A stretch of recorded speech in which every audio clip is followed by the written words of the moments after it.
नमस्कार दोस्तों। पैटर्न अलग, जगह अलग, मगर गुनाह सिर्फ एक सा, यानी कि पति की हत्या।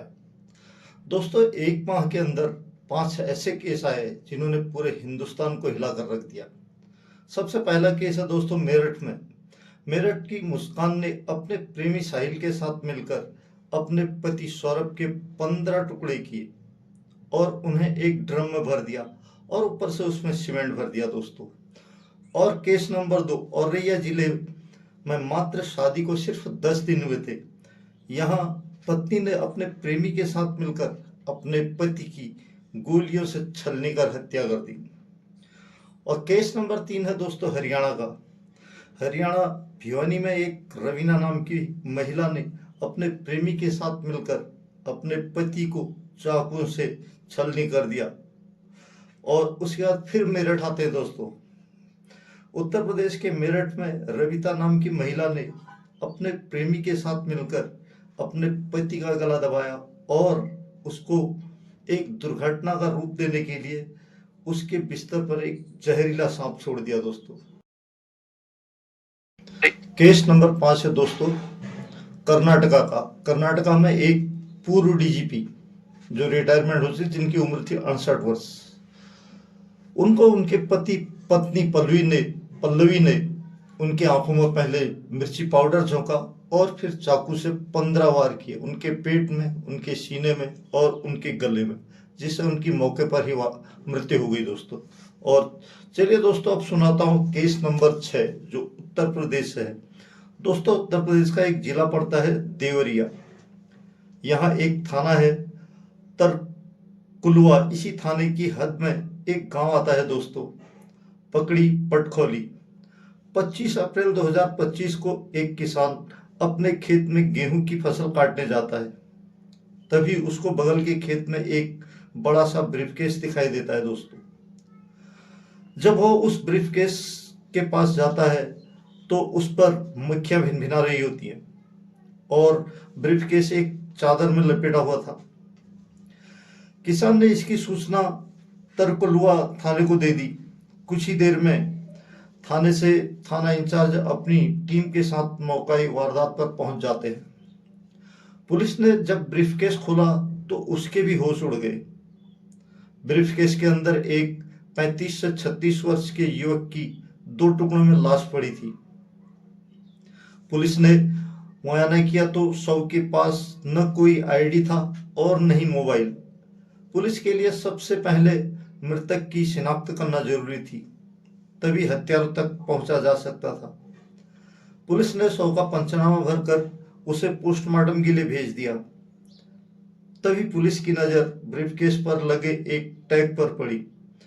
पुलिस ने जब टैग देखा तो वह एयर ट्रेवल का था। अब पुलिस को पता लगाना था कि यह ब्रीफकेस जिसका भी है उसने हवाई यात्रा की है। पुलिस ने ब्रीफकेस पर लगे टैग की इंक्वायरी निकाली तो पता चला कि वह टैग इंडिगो एयर इंडिया के हैदराबाद से वाराणसी आने वाली फ्लाइट का है। पुलिस ने तुरंत वाराणसी एयरपोर्ट से उस टैग की जानकारी जुटाई तो पता चला कि नौशाद नाम का व्यक्ति हैदराबाद से वाराणसी के लिए चढ़ा था। पुलिस ने नौशाद का पता निकाला तो उसका पता था भिटौली गांव, जिला देवरिया, उत्तर प्रदेश और थाना तरकुलवा। पुलिस तुरंत ही नौशाद के गांव भिटौली पहुंच गई। जब पुलिस ने उसके घर वालों से नौशाद के बारे में पूछताछ की तो कोई संतोषजनक जवाब नहीं मिला। जब पुलिस ने नौशाद के पिता को उस ब्रीफकेस की फोटो दिखाई तो नौशाद के पिता ने उस ब्रीफकेस को तुरंत पहचान लिया। साथ ही बताया कि 2 माह पहले जब नौशाद सऊदी अरब से लौटा था तो इसी ब्रीफकेस में अपनी पत्नी रजिया और अपनी बेटी के लिए ढेर सारे तोहफे और कपड़े लाया था। जब रजिया से ब्रीफकेस के बारे में पूछताछ की तो उसका जवाब बड़ा चौंकाने वाला था।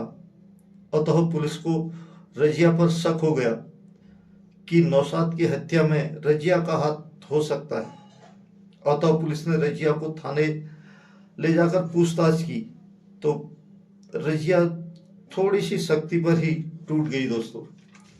उसने न सिर्फ हत्या का करना कबूल किया, बल्कि उसके पीछे की जो कहानी सुनाई वह सुनकर पुलिस भी हैरान रह गई।